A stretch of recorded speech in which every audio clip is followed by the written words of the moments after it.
And Pogba leaves for McTominay! Magnificent! It's Moraes, he's done it again! He has fizzed that into the bottom corner. Vardy for Chowdhury. And set for Madison! He is one bright young thing! Alisson saw Salah running from his own half, so onside here, Mo Salah. Salah to settle it! In front of the Kop! There's no feeling like that feeling! And now you've got to believe them. You have got to believe them. Hey guys, welcome back to the 3PL podcast. As has been typical all season, this is turning out to be an impossible and unprecedented season. Upsets all over the place, and there have been more the weekend just past. This week we'll be covering all of the upcoming games in the Premier League as we enter an intriguing final stretch of 13 games is what it's come down to now. So I'm joined again by Peter, and it's fitting, I guess, this week that we start with one of the best teams in the Premier League. I'm not even talking about Man City here, talking about West Ham as well, and that's the first game of the weekend. So, yeah, I mean, you must be loving life at the moment. Another huge win for West Ham at the weekend, getting a really credible 2-1 victory against their North London rivals in Tottenham, coming up against the runaway leaders as it is at the moment against Man City. So, yeah, how are you feeling going into this one? I mean, yeah, it's a great feeling being where we are in the table, you know, fourth in the league. If you'd said that to me at the start of the season, I'd have absolutely laughed at you because I was predicting us to have an absolutely shocking season. Yeah, absolutely delighted to see us where we are. But, I mean, there's got to be a sense of reality going into a game against Man City at the Etihad with the form that they're in. You can't allow yourself to get too carried away because realistically, you could be one of the prime Barcelona teams or something and go to the Etihad and still lose at the moment. So as much as I'm enjoying watching us play, I'm happy with where we are. I don't think I can go into this game with any confidence. But in some ways, that's a nice feeling to go into this game knowing that City are beating everyone at the moment. So it doesn't really matter if we lose because they're going to beat everyone else anyway. So it's almost like a free game. And if we do get something from it, it'll be incredible. So it's almost like the nicest possible scenario to start the weekend. Normally, I hate Saturday 12:30 kickoffs for my team because if you lose, it just ruins your entire weekend. But on this occasion, if we lose, I probably won't actually be too upset, which is a lovely position to be in. But yeah, I do think we will lose, unfortunately. City are just on another level at the moment, aren't they? Every week when you think, oh, maybe they might struggle in this one, you know, the last 4 games they've played, Liverpool, Tottenham, Everton and Arsenal, those are all 4 games that they could have lost, and they've just looked like they found it easy in all of them, which is really scary for the rest of the teams in the Premier League. So yeah, I just think they're on another level. We're playing well, but not as well as them. And I think probably going to be a fairly comfortable win for them. Yeah, I'd have to agree. I mean, City just keep going from strength to strength at the moment. They've obviously on this huge winning run. I think it's 18 games in all competitions. And it is just very unprecedented, I guess, that one team's going to hit this run of form and just start blowing away teams. It's something we've not seen for so long in the Premier League, especially the first half of the season. Everybody was beating everyone. But now Man City have really just come into their own and, you know, they've taken the Premier League by storm. And I think it would be outrageous for anyone else to even challenge them for their title this season. They've just been that good. So as good as West Ham have been, I mean, it's difficult to look at this game and be positive, I guess, from your point of view. But like you said, it's a free hit for you because you've been so good lately that a loss here doesn't hurt you too much. Other teams around you have to play Man City as well. They'll probably lose. So like you said, it's one of those situations where you can go into the game pretty free as a West Ham player, and you can go into this game and really put your best foot forward and hope that you get something out of the game, because it wouldn't be too surprising if Man City do slip up in a game like every now and then, and against a good team like West Ham probably wouldn't be that surprising. So yeah, I guess it's a fairly interesting game in that sense that you're 2 teams in the top 4 of the Premier League, but at the same time I think the gulf between Man City and West Ham is pretty huge still. So I would expect them to probably ease past you, especially now the fact that they've got Kevin De Bruyne back in the team. I think Sergio Aguero is very close to starting games as well, which is just unbelievable considering what they've been doing without these players. It scares me a little bit what they're going to be able to do with them. So I think just a 2-0 victory for Man City that I'm going to go for in this one. I think they'll be just too good for you, and I don't think it will be, I don't think there'll be anything you can really do about it. I think it'll just be powerless to resist what is a very, very good Man City team. Yeah, that seems fair enough. I've gone for 3-0, slightly more pessimistic. I just think the way City are playing, they seem to score goals at ease and they don't look like they're going to concede. So yeah, I've gone for 3-0. I think that's fairly realistic. But just one final thing I wanted to ask you. I mean, I was looking at the lineup that West Ham put out against Tottenham, and obviously David Moyes maybe like 2 or 3 seasons ago, was seen as a bit of like almost like a comedy figure around the managerial circuit after sort of his bad spell at United and then getting relegated with Sunderland. But looking at the lineup, I mean, pretty much all of our key players, aside from Antonio and Declan Rice, you've got Lingard, Benrahma, Bowen, Souček, Soufal, and Dawson. All of those players that started that game were signed under David Moyes. And they've all turned out to be absolutely exceptional signings. And from what I hear from within the club, he was key in identifying those players and telling the board that he wanted them. I mean, how much do you feel that David Moyes, maybe his reputation was damaged by a bad spell, but he's still a really good manager? Or do you think he had a really bad spell where he was a bad manager and he's now finding his feet again? Yeah, it's a tough question. I guess it could go either way, really. You look at his past managerial experience. Obviously, he had that spell at Everton, which he was hugely successful at. Obviously, got the Man United job on the back of that. And I think at that point, maybe he wasn't quite ready for the job. But because Sir Alex Ferguson almost hand chose him to be his predecessor, it was always going to be a lot of pressure for him to handle. And ultimately, we've seen with managers that go to Manchester United, they either make it or you fall out of love with the fans and you end up on a pretty rocky road, which is what happened to him. And it's unfortunate that it happened to him because it did kind of dictate the next couple of jobs he had. But even with in his first spell at West Ham, he wasn't terrible for you. I mean, he got a solid mid-table finish, I believe, and I think it was unfair of the club to get rid of him at that point after he saved you from a relegation battle. Obviously, you had that spell under Pellegrini, and then he brought him back. I think he just is a very good fit for West Ham, not just the way that the infrastructure of the club, but in general, I think his tactics suit the way you play. And in terms of recruitment, like you said, I think he's done a really good job of bringing in some players that have just been solid, if anything. You know, they're not exceptional players. You look at that back four, there's not one player that you'd say could play in the top 14. But collectively, I think, you know, they've shown how good they are as a unit. And it's credit to David Moyes for identifying these players, knowing that they're going to play well together.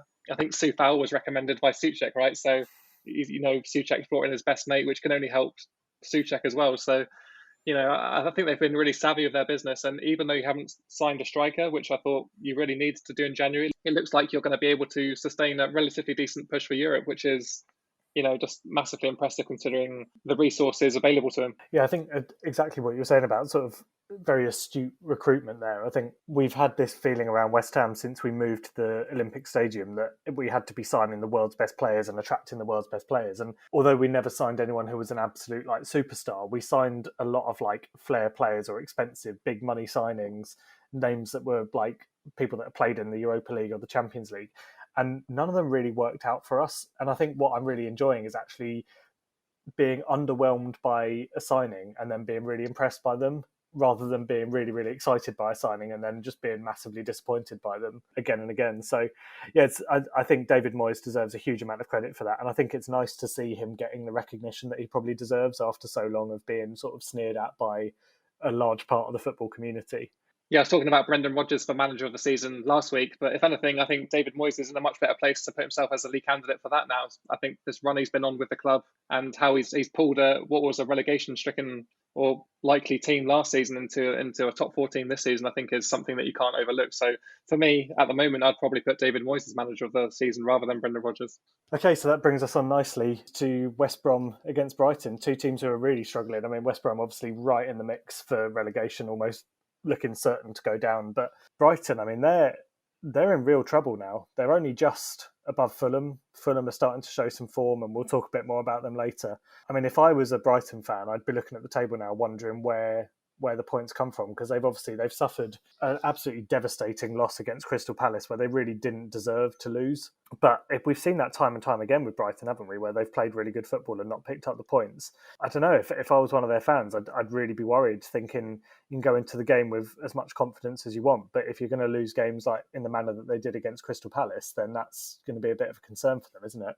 Yeah, 100%. I mean, it kind of looked like they were going to pull things around. Their recent form has been really good. You know, they haven't really lost a game in their last 6 matches. And then obviously you go into a game where you would expect to win probably for the first time in a couple of games. And, you know, you dominate the game, which was the weirdest thing about this result. They absolutely dominated the game against Crystal Palace, but I think it was 2 goals against a run of play.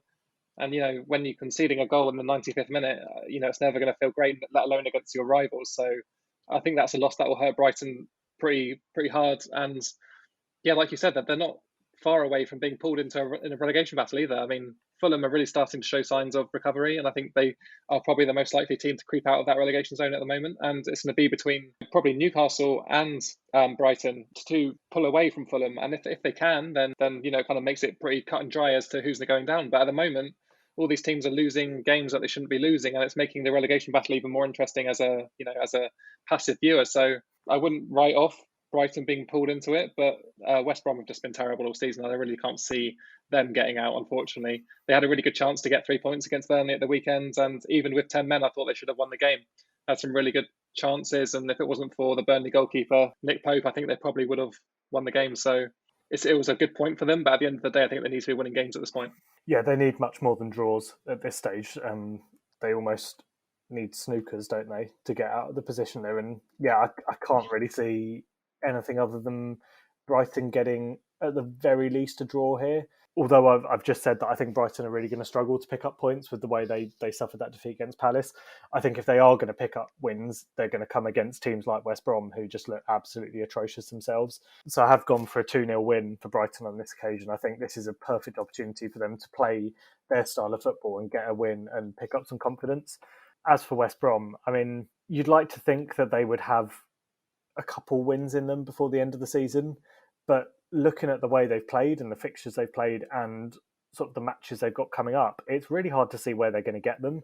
And considering, I mean, I know I said something similar last week about how Sheffield United are actually quite close to them now. I actually would, if I had to put money on a team to finish bottom, I'd put money on West Brom to finish bottom now.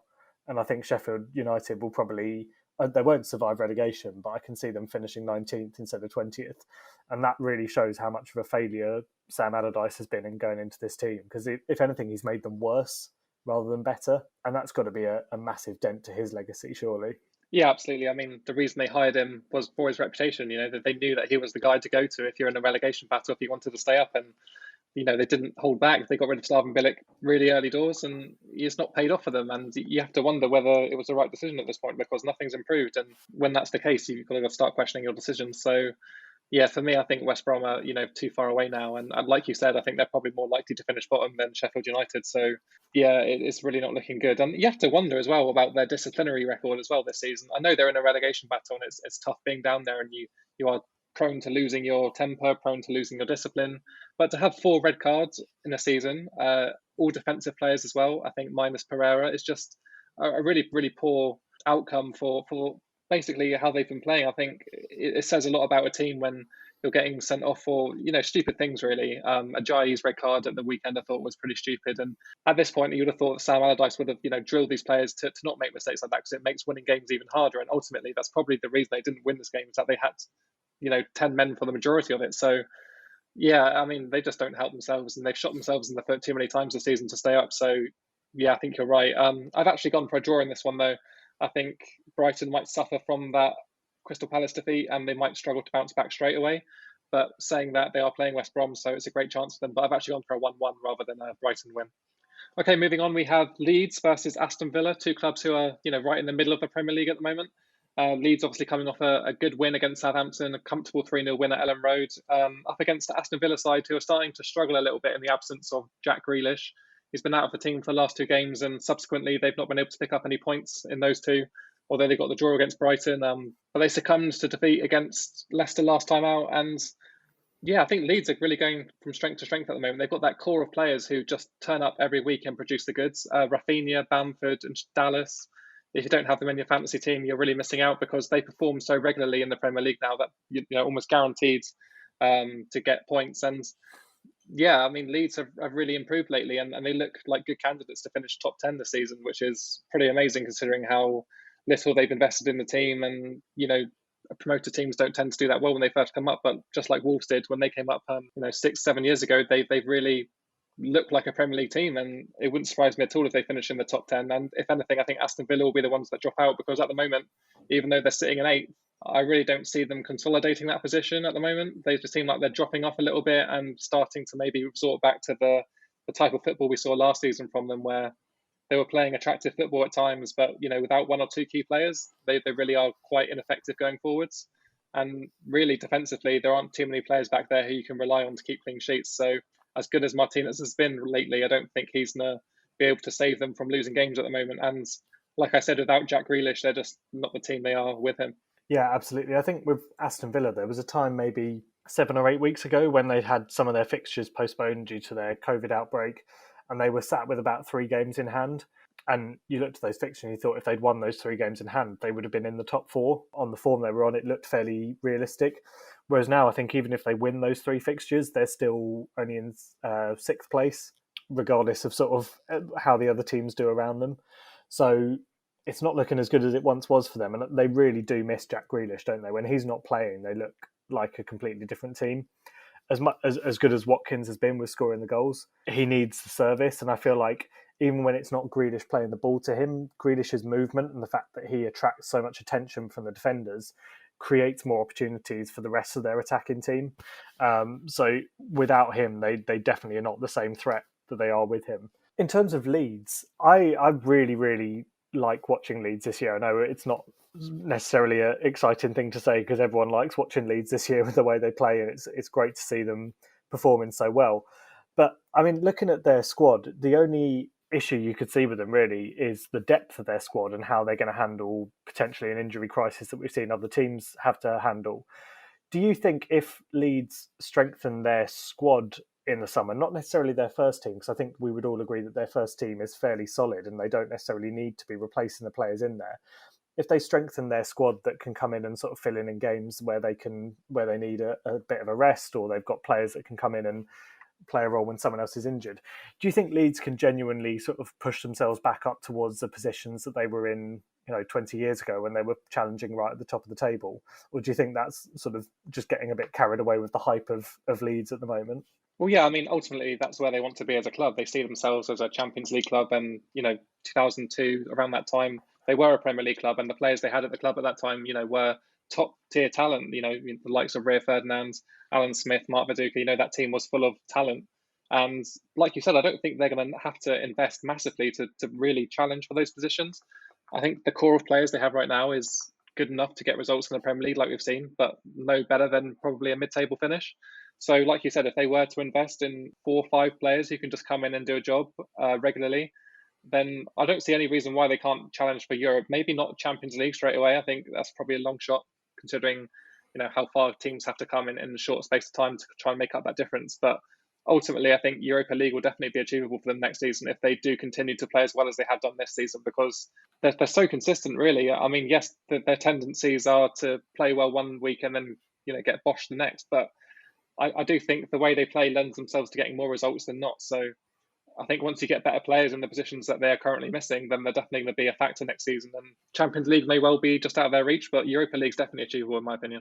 Yeah, and it seems like a project that they're sort of building towards, doesn't it? Like, as you say, Champions League's probably not something that they can achieve right now, but if they build to Europa League in the next 2 seasons, you could see them pushing on to Champions League after that. They don't feel like the kind of club where they're having a flash in the pan really good season and then they're going to crumble back to being in a relegation battle a couple of seasons from now. So that's very promising signs for their fans. Going back to this game in particular, Leeds, Aston Villa, I've absolutely gone for a Leeds win here. But I don't think they're going to find it easy, because I do think even without Grealish, Aston Villa will give them a fight. There's a bit of rivalry there between these 2 clubs from the last couple of seasons, and a lot of the players that are playing in this fixture will be players that will remember some of the quite intense games they had in the Championship and in both of their bids to get promoted. So yeah, I've gone for a Leeds 2-1 win. I think it's going to be quite an exciting game, probably a fairly feisty one, and potentially another red card in there somewhere for someone. Yeah, I've embarrassingly gone for a 2-1 win as well for Leeds. I think it's the logical result to go for in this one. 2 strikers who have been banging form this season, Watkins and Bamford, and you'd expect them both to score probably in this game. It'll be interesting to see which one has the better day. I think it'll probably summarise both of their seasons, who comes out of this one on top. So, yeah, I think Leeds will just about edge it. They've been in good form lately, and like you said, without Grealish, I think they'll lose a little bit of that attacking creativity, Aston Villa. So I think that just about hands Leeds the advantage. All right, moving on then, we have 17th place Newcastle taking on 11th place Wolves. 2 teams who are battling each other down the bottom of the Premier League most of the season, but Wolves have done well to pull out of that trouble recently. They've really put together a lot of good results, and they're looking like they're starting to push on. And I guess that's reassuring to see from a Wolves point of view. I think a lot of people thought they would struggle without Jimenez, and they have, admittedly, but they recently seem to have put that behind them, and they're now moving on with a slightly different formation and different players. But it's working well for them now, and they picked up a good win against Leeds, even though it was very fortuitous. Very, very unlucky goal from Meslier to concede for Leeds, but Wolves claimed the win anyway, and I thought they defended well in that game. So, you can't really discredit them too much. But they're coming up against a Newcastle side who, for my money, are probably on par with Crystal Palace as to one of the worst sides in the Premier League this season. They turned up at Manchester United, and despite having a decent amount of the game at 1-1, they weren't able to do anything with it. And I think once you get a goal at Old Trafford, you have to really try and push the momentum yourself, and they just didn't look to do that. And it's kind of typical of them this season that they just didn't act on a really good position that they found themselves in. If you're going in at half time 1-1 against Manchester United, you'd expect give them a tough second half, but all they did was lay over and just let Man United walk all over them. So yeah, not great signs for them, and it just pushes that gap down to Fulham. It's only 3 points now, I believe. I think a loss in this game and Fulham win, then they'll be level on points, and that's just it's going to be a very interesting end to the season if that does actually come into fruition. In my opinion, I think this is a very easy game to predict, but I'll let you go first. Yeah, I mean, I would agree. I've gone with a 2-0 Wolves win. I think it is an easy game to predict. Wolves are on good form. Newcastle look terrible. The one bright spark for Newcastle from this game was Alan Saint-Maximin scored a great goal, but not just his goal. I mean, I think his overall contribution to the game was excellent. He had some really good chances. He looked like the one player that Man United looked scared of. And it makes me wonder why he's not played more this season. I think I could be wrong, but I'm pretty sure I tipped him to be like one of the people to look out for at the start of the season, or one of us tipped him to be someone to look out for at the start of the season anyway. And I think it's a shame that he's not played more, because he clearly has got incredible ability. I think he probably deserves to have played more. And I think he probably deserves a move away from Newcastle at the end of the season, regardless of whether they stay up. He deserves to be playing in a top 10 team. Yeah, he's been hands down Newcastle's best player for, almost 2 seasons now. And unfortunately for him, he was, really badly struck by COVID, I believe. I think it hit the training ground, and he was one of the players who took a good 2-3 months to come back into the team. Thus that, I think, affected his performance in the first couple of appearances he had back. But I think he is now back for them and playing in a more advanced position in the absence of Callum Wilson. So maybe Newcastle might be able to do something using him for the rest of the season, maybe playing him in that more attacking role, albeit next to a pretty useless Joe Linton.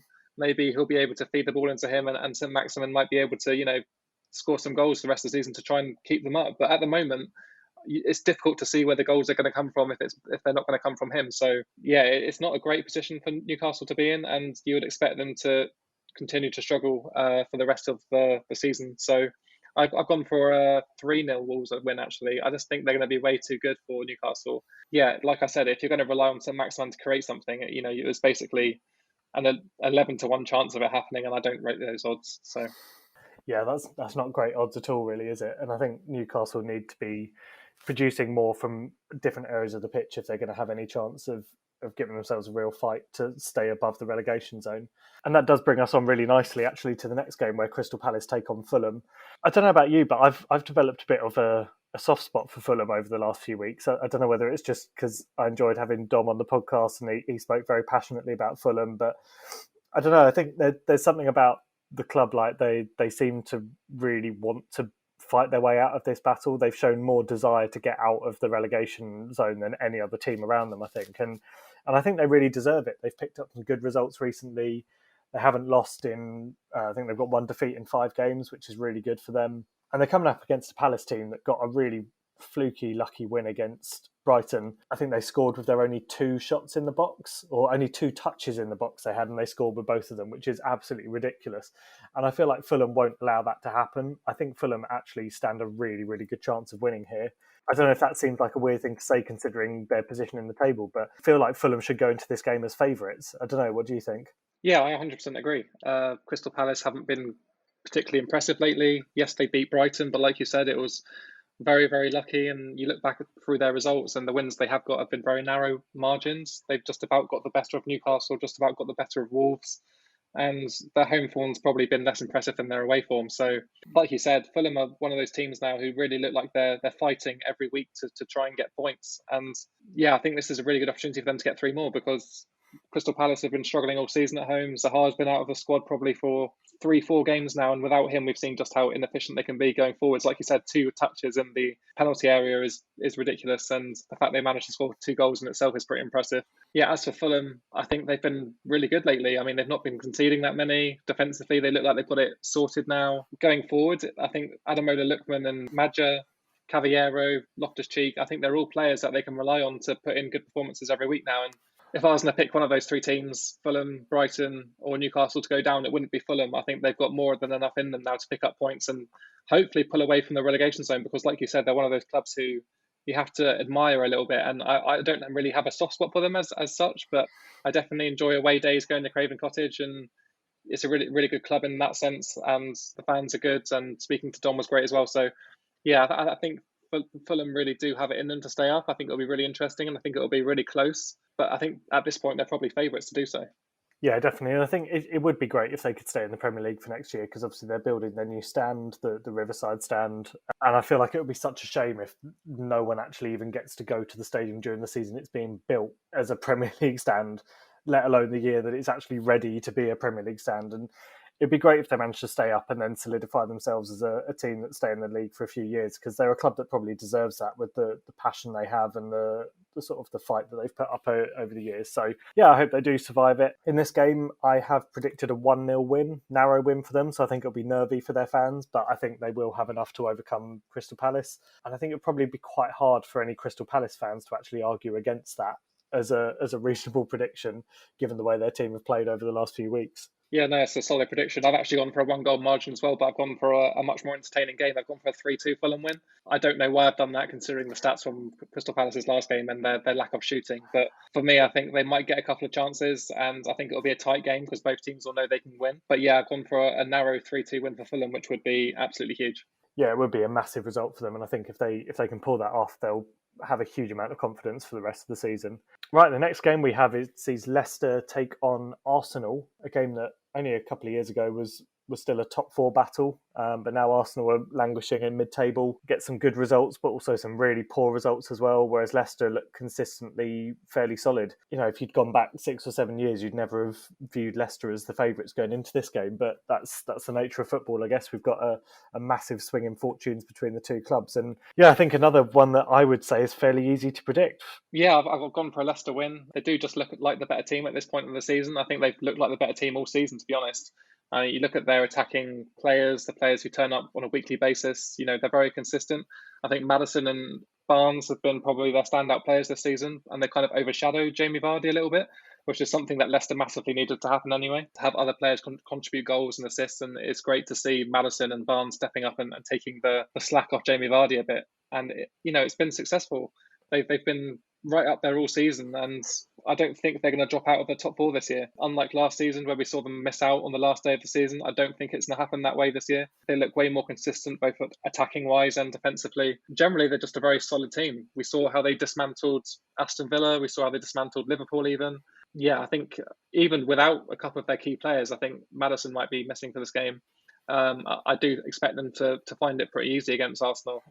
Arsenal didn't look great against Man City. Admittedly, it's very difficult to look great against a Man City team who are blowing every team away, but they didn't really create much.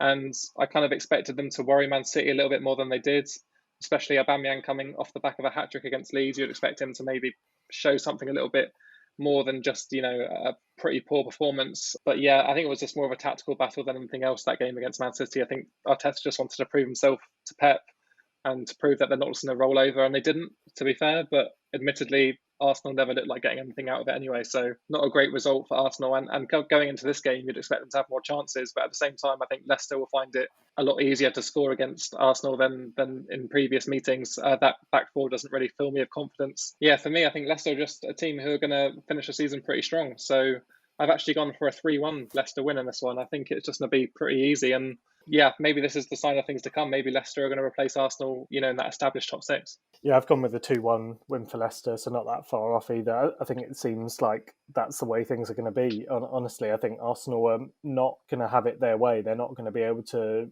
claim themselves as a top 6 team consistently unless something changes, whereas Leicester look like they can. So fair play to them for putting themselves in that position. The one doubt they will have is obviously Maddison looks like he might be out injured for a little bit. We don't know how long yet, but potentially he might be out for a few games, and he has been a fairly key player for them. But as you said, there's been other players that have stepped in as well. I mean, Barnes has really stepped up this year and has become a really great player for them. And if Vardy can carry on in the form that he's been in for season after season now, then they should be able to get through a small spell without Maddison, without it affecting them too much. Yeah, you think so. I mean, you look at the stats of Maddison this season, he's at 8 goals and 5 assists. I think replacing someone like him is going to be tougher than it sounds. But like you said, I think they've got players that come into that team. Maybe Jose Perez comes in on the wing and plays and allows Barnes to push it a bit higher. But that's one of the great things about this team, is that they do have some strength off the bench, and it's unlike their opponents in this game, whereas Arsenal don't really have that strength and depth to change the game. So I think that's going to play a part. Yeah, I'm going to stick with my 3-1 prediction, and yeah, it's all looking pretty good for Leicester at this point. And moving on, we have Tottenham versus Burnley, a clash early in the season you'd expect to be very one-sided, but recently Tottenham have been really poor. As we heard from Mike last week, they're struggling for form, not picking up results in games you'd expect them to pick up points, and we saw again at the weekend, a game that they probably expected to win against West Ham, they ended up slumping to a really disappointing 2-1 defeat. At this stage of the season, you really expected them to push on and try and finish in that top 4, but I just don't think it's happening this season. Mourinho's probably had his time, I think, to shine at Tottenham. I think he's tried to implement his tactics and they just haven't quite come off. Initially, I think they did, but maybe sustainably it just wasn't possible. So, I think they really need to see more out of Harry Kane and Son. They've really dried up recently in terms of goals, and obviously when they're on form they're unplayable, like we saw in the first couple of weeks of the season, but it's really not been that way recently. And that defeat against West Ham kind of showcased that more than anything, that they just weren't able to get into a game where, no offense, but the West Ham's defense isn't all that solid, so you would expect them to be able to create some opportunities for each other, but they just weren't able to. And they're coming up against a team who are probably one of the most defensively solid teams in the Premier League. Yes, they got a 0-0 draw against West Brom, but it's another clean sheet to add to their collection, and they're very good at getting clean sheets. And we've seen what they can do against Liverpool even. They got a good result against Crystal Palace. I think Burnley are one of those teams that get overlooked in clashes like this. They have some injuries though. I think they're missing those 2 strikers up front that get them the goals, the spearheads of the team, Ashley Barnes and Chris Wood. Without them, they definitely aren't as effective as they are with them. I do expect them to give Tottenham a tough game, to be honest. I think a lot of people will probably expect Tottenham to cruise through this game, but I don't think it's going to be that simple. I think Burnley are a much better team than people give them credit for, and I expect them to make this really difficult for them, actually. Yeah, I'd be inclined to agree. I think Burnley have got a good chance to really give Tottenham a go here and even come away with a win if they play well enough. What you were saying about Mourinho leads me on to a question that I've sort of had a thought about before we started recording this, and it's been something I've been thinking of for a while. Do you think Mourinho should have quit while he was ahead after his sort of really, really good spell in the early stages as a manager? Obviously, he had an incredible time with Chelsea. He went on to be fairly successful at Real Madrid. He came back to Chelsea and won the league again. And then after that, it's been a fairly torrid time for him, hasn't it? I mean, he got sacked by Chelsea, then United manager sacked by United, now at Tottenham, where things are not going well, and he could well be in for the sack again. Do you think he's almost sort of like, he's tarnished his legacy by continually trying to win the league at different clubs, when actually he probably could have quit while he was ahead and go down as one of the best managers in history, whereas now people will probably more remember him for his failings than his successes earlier on in his career? Yeah, 100% agree with that. I do think his best days have probably been and gone as a manager, especially in the Premier League. I think he's just a bit too predictable with his setup and his tactics. I think teams know what to expect when you come up against a Mourinho team now. They're going to be defensively fairly solid and play very pragmatically and try and open up teams in a very logical way, which works to an extent against teams that aren't clued up to that kind of approach. But in the Premier League, I think everybody's fairly clued up these days. I don't think you can get away with tactics maybe that worked, say, 5-6 years ago at Chelsea when they won the league. I do think, he's somewhat a dinosaur in terms of Premier League tactics. And it's harsh to say because we all, value him and see him as the special one, the one that changed the Premier League, changed the way that teams play and how to win games. But ultimately, I think he's just been found out and he's probably guilty of not mixing things up enough. I think a lot of people expected him to come into Tottenham and play slightly differently to what he's played at different clubs. But ultimately, he's fallen back into the same routine of, that very almost boring to watch, slow build up, relying on your striker to score goals kind of play. And with this Tottenham team, I don't think it's good enough to play that system. There aren't enough people in there to change the game. You've got two players in there who can definitely change the game on their day, Kane and Son. But other than that, there's very little to get excited about in that team. And defensively, I think they're super shaky. I think when Mourinho has done well, he's always had one commanding centre-back and two very good wing-backs to play in a system that he implements. But this Tottenham team, that centre-back pairing of Sanchez and Eric Dyer just doesn't fill me with confidence at all. And I just don't think that Mourinho's ever going to have success with the team that he currently has at Tottenham. I don't think he'll be given the time to change it around. For me, I think you're right. I think his time is probably ticking as a Tottenham manager. I think a lot will probably rest on that League Cup final. If they can get a trophy there, then I think it probably makes his term look a little bit better than it is. Ultimately, you're coming up against a Man City side in that game who haven't lost a game in the last 2 months, so it's looking pretty unlikely. Yeah, I think I've pretty much answered that in the sense that, I think the shine has kind of been lost from that Mourinho aura that we used to know and love a couple of years ago. Yeah, and it's interesting you mentioned that League Cup game against Man City, because I was just looking back through Tottenham's results, and the last time they actually beat a team that was like an impressive team to beat was when they beat Man City 2-0, and that was 21st of November 2020, and we're the end of February, so that's 3 months ago. Even if you just look at their last 10 results in all competition, they've won 2 games against Wolfsburger in the Europa League, and then the only other teams they've beaten are West Brom and Wickham in the FA Cup. Every team that they've come up against is like a typical like top 6 challenger, the kind of teams that you'd expect Mourinho to be beating or at least getting a draw against, they seem to be losing them. And I think that just shows like he's not the same manager he used to be. If you're waiting 3 months to get a result against a top side, then you shouldn't be at a club like Tottenham with aspirations to get into the Champions League every year. Having said all of that, I have predicted them to win this game against Burnley. I've gone for a narrow 1-0 victory. And I think it could be a good result for Mourinho to get 3 points on the board. But again, it won't necessarily be something that silences his doubters, because at the end of the day, it's Burnley. It's not a team that you would be expecting him to beat. But yeah, I think he probably will come away with the 3 points on this occasion. Yeah, it's interesting. I did initially side on a Tottenham winning this game. It just seemed like the logical outcome. But the more I've talked about it, the more I convinced myself that Burnley are more than good enough to get something at Tottenham. And I think they probably will. I don't know whether they'll have their strikers back fit, but if they do even have one of them back, either Ashley Barnes or Chris Wood, I think they'll give Tottenham and those centre-backs a hard time. So I've actually gone for a 1-1 draw. I can see Tottenham taking the lead, sitting back on it and conceding late on. So that's what I've gone with. Okay, so up next we've got Chelsea taking on Man United. 2 teams in decent form. Obviously, Chelsea's form much recovered since Lampard departed and their new manager came in. Man United still picking up results, but not on scintillating form. They definitely don't look like they're going to be challenging for the league title, which at one point they looked like they might be. But right now they're looking like they're settling for a solid top 4 finish. This game on paper is an exciting one, but I'm going to have to be boring and say that this looks to me like an absolute 0-0 all over it. We've seen Solskjaer this season just does not like to lose these games and sets out these games very defensively. Chelsea under Thomas Tuchel look very defensive as well. Their defensive solidity has been exceptional. Yes, they've scored goals, but the only games that they've scored more than 1 goal in have been against sort of teams that are down the bottom half of the table. So they don't look like they're going to be tearing apart the teams at the top half still. So looking at all the form going into it, it looks like a 0-0 all over, I'm afraid. And that's my damning prediction for this scintillating Sunday 4:30 kickoff. Yeah, and thankfully I've not gone for a boring game. I'll get to my prediction a bit later, but I expect these 2 teams to really match up pretty well against each other. We've seen just how well Chelsea have been playing the last couple of weeks. I think Thomas Tuchel's done a really good job of coming in, boosting morale and getting the team playing well again, which is something Frank Lampard definitely had lost.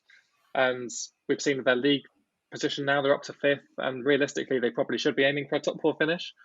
It'll be interesting to see which team probably they get it at expense of. I mean, unfortunately for you, it'll probably be West Ham, but it'll be interesting to see if they actually can see it through and finish in those Champions League places. But at the moment it's looking pretty good, especially you look at their result in the week. They beat Atletico Madrid in the Champions League, and there's some great momentum to take into this game for them. Obviously their winning run since Tuchel was hired, they've not lost a game, so I would expect them to go into this game full of confidence. And they're coming up against a team who have been almost kind of cruising through games. It seems like the last couple of weeks, like they've been playing well in patches but not consistently, And as we've seen all season, without Bruno Fernandes, they don't really click.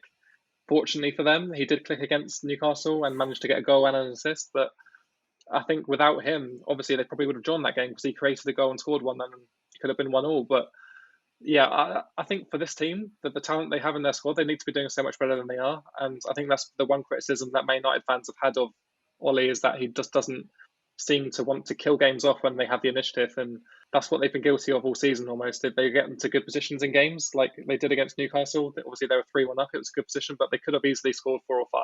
But they just didn't seem to want to do it, if anything. Yeah, so game management maybe for them is something they need to look at. But it's a good matchup because both these teams obviously aren't going to want to lose at this stage of the season, and a win for either team probably solidifies their Champions League aspirations. So I've actually gone for a 2-2 draw rather than like a boring 0-0. I really don't want to see another one of those, and I think we saw one in the reverse fixture at Old Trafford earlier in the season. But yeah, I think a 2-2 would be just about right. I think Chelsea probably are a bit too defensively solid for that, but we'll see, I guess. Yeah, I mean, I hope you're right, because it would be a lot more entertaining than a 0-0. But yeah, I think probably a draw, as we've both gone for, seems like the obvious result here, because neither team look like they've got that cutting edge ability in my mind to actually go ahead and win this game. They probably both will be looking at it as a game that they really want to win to solidify their position as a top 4 contender. But yeah, realistically, it's going to be a tough one for either team to win without risking losing it. As weird as that sounds, you've got to go out and attack it if you want to win it, and that's what the other team is going to be looking for to go and win it as well. So I feel like it's going to be quite a cagey affair. But I hope you're right, and I hope we get an exciting 2-2 game. Yeah, I do have a question actually for you regarding Chelsea. We've seen recently they've been playing a lot of their games without some of their marquee signings. We saw at the weekend that Werner was the only one that started this game out of the 3 big marquee signings they brought in the summer in Havertz, Ziyech and Werner. Do you really realistically see the other 2 players, Ziyech and Havertz, actually breaking into this team, or do you think they may have to cut them loose at the end of the season because they just don't seem to fit the system that even Tuchel wants, which is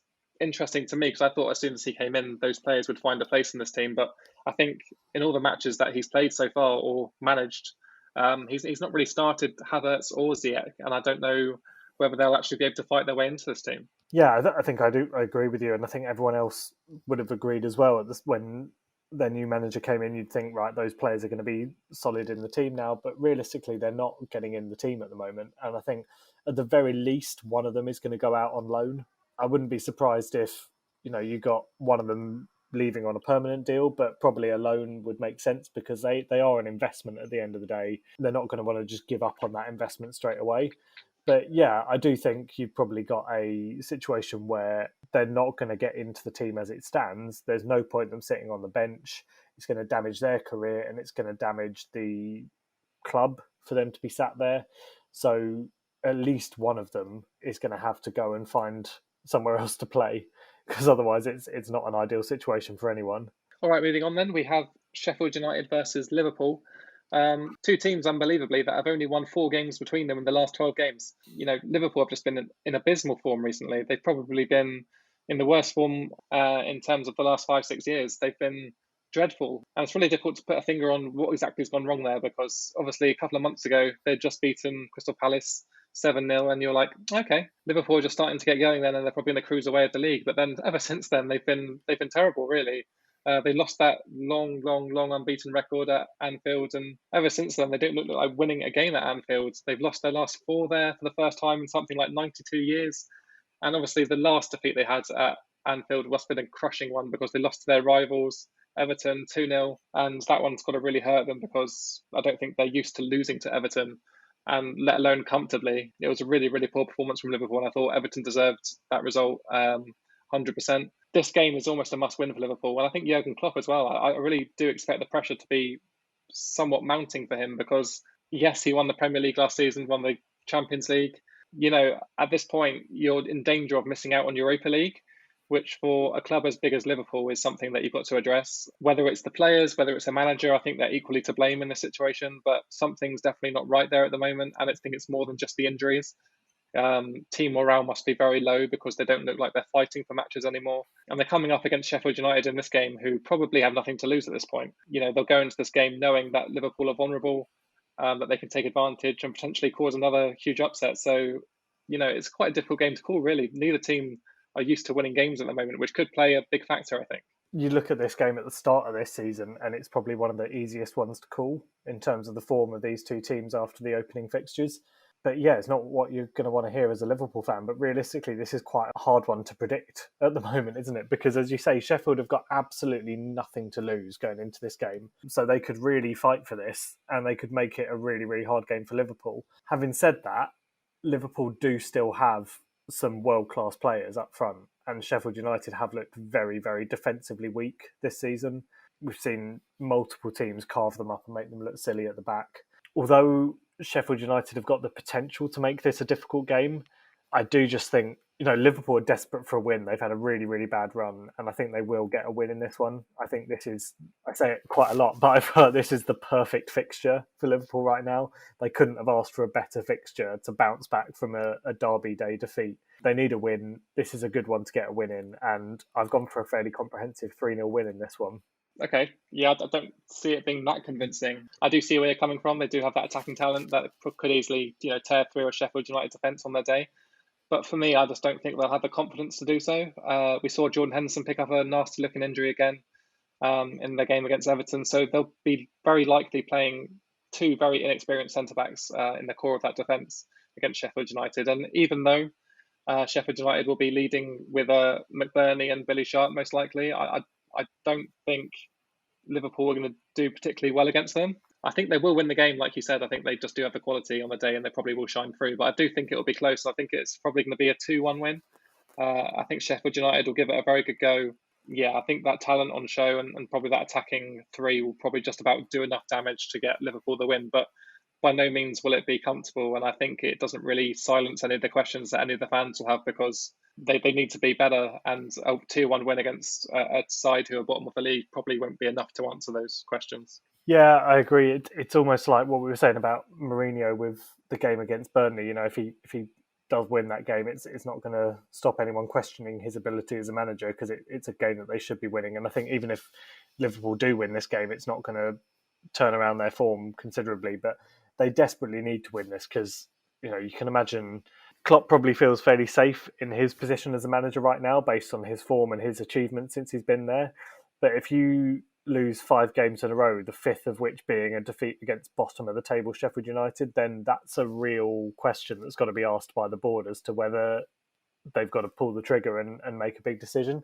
I don't think they will, but it puts the doubt in people's minds, and it makes his position a lot harder to fulfill, and it puts the doubt in the players' minds as well, and that's the last thing they need right now. So yeah, it's a huge game for Liverpool, massive game. They've got to win it, and I think they will. We will have to sit and watch this and see whether it's a comfortable victory or a tight one like you're predicting. But either way, we both agree they've got to win this game to have any chance of fighting their way back up towards the top 4 this season. All right, moving on to the last fixture of the game week then, which is Everton, off the back of that great win against Liverpool, taking on, unfortunately, my club Southampton, who have been anything but great recently. The form book tells its own story, minus that draw against Chelsea. We've, lost our last 6 games, and it's really not looking great from a Southampton point of view at the moment. We started the season so well, but recently everything seems to be going against us, whether that be injuries, VAR calls, team selection is something that's pretty dubious at the moment. I just think, all the things are going in the wrong direction, and it's going to be very difficult for us to pull away from this rut that we found ourselves in. And we're slowly, edging towards getting embroiled in a relegation battle, which is something I thought we could forget about this season. But we're 14th now, and with some difficult fixtures coming up, it's going to be a struggle to pull away from this danger that we find ourselves in now, which is unfathomable considering that we were top of the league in November. So yeah, this isn't a great matchup either for us. Coming up against Everton, who'll be very high on confidence. They've just beaten last season's champions, their rivals, comfortably. They're welcoming back some players who they've been missing for most of the season. I thought Richarlison's done a really good job recently of picking up the slack that Dominic Calvert-Lewin has left behind. And I think it says a lot about their strength and depth that they have these players to step into these positions and take the initiative. And Richarlison, I think we all know, is a very talented player, and on his day can be unplayable. And I think if he finds that form more often, they're definitely going to be challenging for those Champions League spots, because he is probably one of those players. I know all the managers always say it who manage him. I think Ancelotti has said that he's a possible Ballon d'Or winner in the future. I don't really see him being that good, but if he can produce performances like he did against Liverpool regularly, there's no reason why he can't, move on and become that player. But yeah, this is probably the most promising position that Everton have found themselves in probably in the last 10 years. I expect them to get European football this season, and they deserve it. And I don't see them struggling against Southampton, unfortunately. I think they will just have too much for us. I think those attacking players are players that we aren't good with dealing with, especially if Calvert-Lewin plays. We're not good against a big, strong centre-forward. And with Charlison playing off him, I think it's going to cause us a lot of trouble. So as much as I would like to be positive in this current position that we find ourselves in, I'm finding it pretty difficult. And yeah, going to Everton is not exactly the one match you would pick to sort out your form. So yeah, it's not looking great for us, is it? No, Everton away is always a really, really difficult game, regardless of what form you're in. Even on seasons when they've been not in the best form, going away to Goodison Park is not a given to get a result. So it's definitely not the kind of fixture you want when you're trying to get off the back of a bad run. I'd like to think, I'd like to say, just for your sake, that there's like some positivity going into this, but unfortunately, I have to say it's really hard to look at the way Southampton are playing and see anything that's going to change and mean that you're going to get results, because you're still missing some key players from injury, still not getting that consistent sort of 11 players on the pitch that can carry on playing week in, week out and pick up some form and some chemistry between them. You know, I viewed that Chelsea game as a decent result that was going to be a kickstart to turning the form around, but then the result against Leeds just really showed again an issue there. And I don't know, we spoke briefly about this before, but I said I still really hope that Ralph doesn't get sacked by Southampton. I think you would agree with that. But I mean, taking aside, sort of ignoring your own personal admiration for Ralph in terms of what he's done at the club since he joined, do you think there is a danger that he loses his job before the end of the season? I'm not sure there's danger of him losing his job before the end of the season. I think he's done really well with the resources given to him. Obviously not been able to buy some of the targets he wanted in January, albeit COVID's probably affected every Premier League club at this point, but I think we've been especially badly hit by it. I think it would be harsh, definitely, but something needs to change. We've not been playing well, and not all of that is down to our injuries, in my opinion. I think maybe tactically we've gone into games somewhat naively. Team selection, especially in some of the games recently, has been a bit questionable. And these are all things that ultimately land on the head of the manager. So as much as I love Ralph, and I think he's done great things for the club in terms of, you know, the mentality that we have and the way he, I guess, comes across as a manager. He just strikes me as a really, really nice guy who's, you know, getting the best out of a fairly subpar Premier League team. Yeah, I think it would be harsh to sack him this season, but ultimately, I think if he doesn't start really well next season, and I think he'll be backed in the summer if he does stay, then I don't think he'll last too long if he starts next season poorly. So it's a crunch time, I guess, for him at the moment. If he doesn't pull out results come the end of the season, then maybe we'll sack him in the summer. Obviously, we don't want to be embroiled in a relegation battle for the remainder of the season. So if he can avoid that, I think he'll do enough to keep his job. But if we do find ourselves falling down the league and find ourselves, you know, fighting the likes of Fulham, Newcastle, and Brighton to stay up, then yeah, I think he'd struggle to justify his position as manager. Yeah, I think that's a fairly sensible summary of it all, to be honest. I mean, he doesn't deserve to be sacked based on his previous performances, but I guess if it continues in this vein, then there's going to be questions asked. But I mean, as much as I'd love, I think, as I've said the last couple of weeks, as much as I'd love to predict a Southampton result in this game, it's really hard to, based on the form going into it. And I think the sensible side of your brain has to say that realistically Everton are the favourites. I've gone for a 2-1 win. I don't think Everton will find it too easy, because I do still think there's something about the way Southampton play when you're on good form, when you've got the team playing well, I think most teams struggle to play against. And the remnants of that are still there. It's just getting it all to come together at the right moment. And at some point that's got to happen. So it could happen in this game, who knows? But yeah, I've gone for a narrow Everton 2-1 win. I think the points that you need to avoid being in a relegation battle will come. I just don't think they're going to come in this game. Yeah, unfortunately, I have to agree with you. I don't think we're going to have enough in this game to really worry Everton too much. I think they are just a much better team at this point of the season, and I expect them to push on even further. I expect them to finish in the top 6 probably this season. And unfortunately for us, you know, this isn't an easy fixture for us. We're in a bit of a slump, and all signs point to, you know, a defeat, unfortunately, for Southampton. And I've gone for a more convincing one than you. I've gone for a 2-0 Everton win. I don't really think we'll be able to worry them too much. And unfortunately, we usually rely on Danny Ings to get us out of these holes. But recently, he's not really been his old self. And I think a lot of the problems really are stemming from his contract negotiations, which are obviously being drawn out pretty extensively. And he's obviously very reluctant to stay at the club. And I think when you're not 100% committed to the cause, then you do tend to let your performances shadow that in a sense. And unfortunately, he's not been at his best. And I don't know whether that's a part to play. But to me, it is, and he's not been himself. And if anything, I think he's probably better coming off the bench at the moment. I don't think he did much against Leeds. And honestly, if he's not going to get his head into the game, we've seen this with players in the past. If they're not 100% committed to the team they're playing for, they're not going to play at their best. And I don't think Danny Ings is in a position to really justify his place in the starting lineup at the moment. So, albeit saying that we don't have a huge amount of strength and depth, and we don't have too many strikers to come in to replace him, but I would like to see someone come in and fight for that position. Maybe Lundaloo. Obviously, you've loaned out Shane Long now, but maybe we can go with Che Adams, and obviously if Theo Walcott comes back, then we can play him up front as well. I just think it probably points towards going a different direction at this point because we're just not playing well, and something has to change. So I don't think it will happen in this game. I expect Danny Ings probably to start. Fingers crossed he actually can put his head into it and maybe we'll get a goal. But ultimately, I don't think it's going to make a huge difference. I think we'll probably still lose the game. Yeah, I mean, you mentioned a few sort of existing Southampton players there that could potentially sort of play ahead of Ings at the moment. Looking forward to the next season, which seems like a weird thing to do at this stage, but sort of realistically looking forward to what happens next season if Ings does leave in the summer. I mean, what kind of striker do you think Southampton need to move forward? Obviously, you've seen enough of Ralph Hasenhüttl's style of football now to know kind of the way he likes to play and what works. Ings seems to be the perfect fit for that when he's on top form. So do you think you need almost like a fresher Danny Ings, or do you think you're looking for a completely different style of striker to come in and change the way you play? No, I think you're right in the sense that he fits the system. He's one of those very technical players who can make a lot of chances for himself, and I think that's very important in this team that you have a striker who can, feed off the scraps, which is ultimately what we've been doing pretty much all season with that high pressing intensity game, trying to force mistakes out of goalkeepers, defenders, and try and poach goals that way. So I think if we do try and replace them in the summer, we'll have to find someone who can bring those same qualities to the team. Obviously, it's very difficult to just pick a player's name out of a hat right now.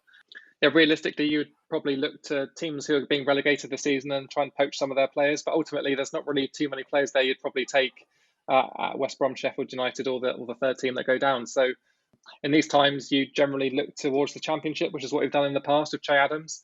And I think another great striker we could probably poach from the Championship, providing they don't get promoted, is Ivan Toney at Brentford. We've seen with all of their players in the past, they get big moves to the Premier League. Ben Rama got one, Watkins, and I think he's probably of similar quality. I think he scored 24 goals this season in the Championship for Brentford. So maybe someone like him probably wouldn't cost too much, probably wouldn't stretch our bank account too much, and maybe would be able to play into the same system that Ralph wants to play. So obviously that's not one that's probably likely to happen, but off the top of my head, I think he's the only person I can really think of right now to try and fill that gap.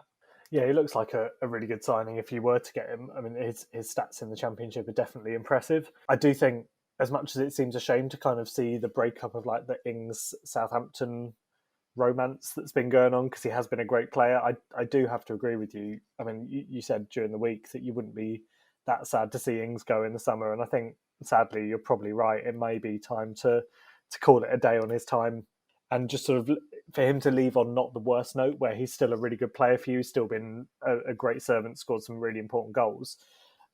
You don't want it to get to the stage where he becomes a player that's resented by the fans for sticking around longer than he's wanted. But yeah, I mean, in terms of Southampton in general, for your sake, I hope things turn around quickly.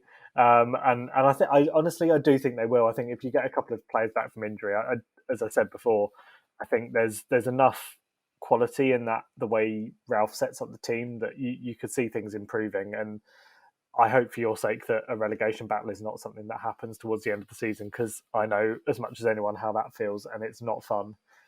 So yeah, you've got to hope that that's not the way things go for the next few weeks. I hope you're right, but at the moment it's difficult to get excited about Southampton games. So maybe a relegation battle would bring a bit of spice back to me watching football. But at the moment, yeah, it's not great, and fingers crossed things improve. And I never thought I'd be saying it, but mid-table mediocrity would probably be pretty welcome right now. All right, that brings us then to this episode of the 3PL podcast. A big thank you again to everybody who continues to listen each week.